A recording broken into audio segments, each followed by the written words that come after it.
Assalamualaikum warahmatullahi wabarakatuh. Perkenalkan, nama saya Lis Nurwanti dari kelas 12 MIPA 3. Di sini saya akan melakukan ujian praktek olahraga dan biologi mengenai Harvard Step Test. Berikut merupakan videonya. Sebelumnya, apa sih Harvard Step Test itu? Harvard Step Test adalah jenis tes stres jantung untuk mendeteksi dan mendiagnosis penyakit kardiovaskular. Tes ini juga merupakan ukuran tingkat baiknya kebugaran seseorang dan kemampuan seseorang untuk pulih setelah latihan berat dengan memeriksa tingkat pemulihan. Sebelum mulai tes, ada baiknya kita menghitung denyut nadi kita dulu.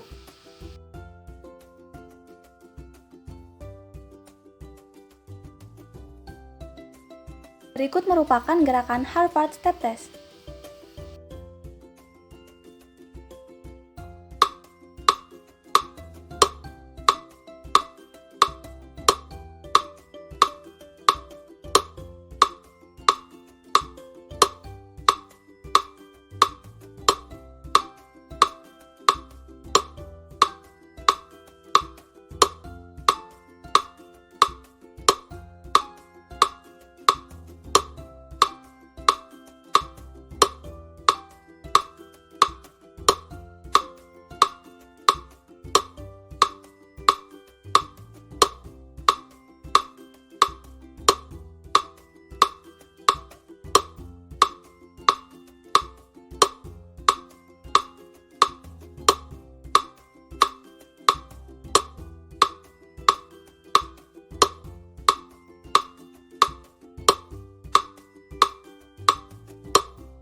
melakukan tes, kita istirahat selama 1 menit.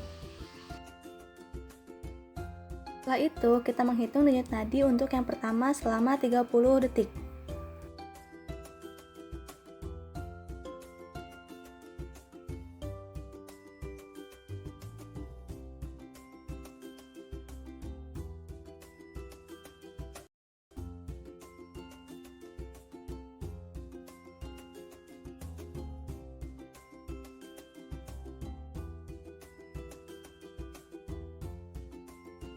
Setelah itu, menghitung denyut nadi yang kedua selama 30 detik.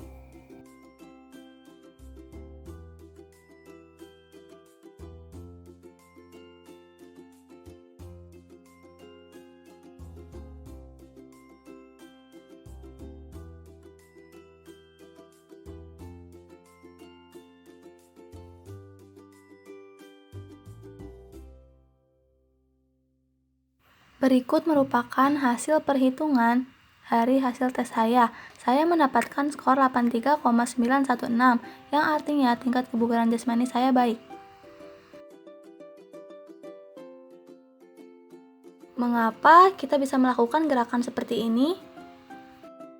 Penjelasannya akan dijelaskan dengan cara kerja otot. Merupakan cara kerja otot pada Harvard Step Test.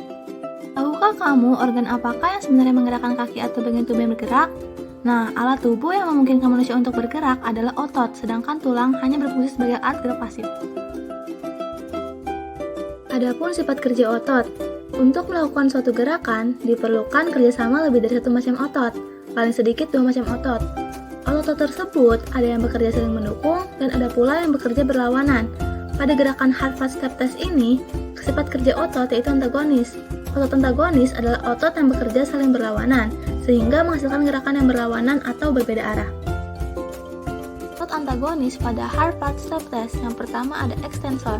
Otot ekstensor adalah otot yang berfungsi menghasilkan efek gerakan ekstensi. Ekstensi adalah gerakan untuk meluruskan. Pada Harvard Step Test, ekstensi ini dilakukan pada saat meluruskan lutut kaki ketika berdiri di tempat pijakan dan turun dari tempat pijakan. Yang kedua ada flexor. Otot flexor adalah otot yang berfungsi menghasilkan efek gerakan fleksi. Gerakan fleksi adalah gerakan untuk menekuk atau membengkokkan. Pada Harvard Step Test, fleksi ini dilakukan ketika menekuk lutut kaki pada saat naik ke tempat pijakan. Prinsip kerja otot. Otot quadriceps femoris dan otot biceps femoris pada kaki merupakan otot yang bekerja secara antagonis untuk gerakan fleksi dan ekstensi pada kaki, yaitu gerakan menekuk dan meluruskan kaki. Yang pertama, keadaan otot kaki pada saat ditekuk adalah otot biceps femoris berkontraksi, maka otot quadriceps femoris akan berelaksasi. Yang kedua, pada saat otot biceps femoris berelaksasi, maka otot quadriceps femoris akan berkontraksi, sehingga kaki dapat diluruskan. Mengapa setelah kita melakukan tes timbul rasa lelah dan pegal? Berikut merupakan penjelasannya. Jadi, kontraksi otot memerlukan energi. Energi tersebut disuplai dalam bentuk energi kimia. Fase kontraksi disebut juga fase anaerob, karena energi diperoleh dari penguraian ATP dan kreatin fosfat yang berlangsung secara anaerob. Energi ini menggerakkan filamen penghubung antara aktin dan miosin. Selama otot berkontraksi, kreatin fosfat menyumbangkan fosforil pada ADP. ATP yang dihidrolisis akan diurai menjadi ADP dan menghasilkan energi. Jika kehabisan ATP dan tinggal ADP, ADP akan menjadi AMP. Berikut merupakan fase kimianya. Nah, kreatin fosfat ditambah ADP akan menghasilkan kreatin plus ATP. ATP akan menghasilkan ADP plus energi, dan ADP akan menghasilkan AMP plus energi. Proses tidak memerlukan oksigen. Otot akan berhenti berkontraksi jika persenan energinya habis. Selanjutnya otot akan berelaksasi. Fase relaksasi disebut juga fase aerob, karena energi dihasilkan dari hasil pemecahkan glikogen yang berlangsung secara aerob. Berikut melakukan prosesnya. Glikogen yang tidak larut akan dihidrolisis menjadi laktosinogen lalu diuraikan menjadi dua. Yang pertama glukosa plus oksigen menghasilkan karbon dioksida plus air dan energi. Yang kedua laktosinogen ini akan menjadi asam laktat. Adapun asam laktat ini adalah hasil samping dari penguraian laktosinogen. Timbul asam laktat di dalam otot yang berlebihan akan menyebabkan rasa letih atau pegal-pegal. Asam laktat yang menumpuk di sel otot akan diangkut oleh darah ke hati untuk diubah lagi menjadi glukosa dan selanjutnya menjadi glikogen. Jadi itulah mengapa pada saat melakukan tes tersebut timbul rasa letih dan pegal-pegal. Bagaimana caranya mengatasi kelelahan tersebut? Untuk mengatasi kelelahan atau pegal-pegal pada otot, yang pertama melakukan pemanasan sebelum olahraga dan pendinginan selesai olahraga. Yang kedua, istirahat yang cukup dan pastikan bahwa tubuh terhidrasi dengan baik. Dan yang ketiga, konsumsi makanan yang bergizi dan bernutrisi untuk menjaga kesehatan otot. Sekian video dari saya, terima kasih. Wassalamualaikum warahmatullahi wabarakatuh.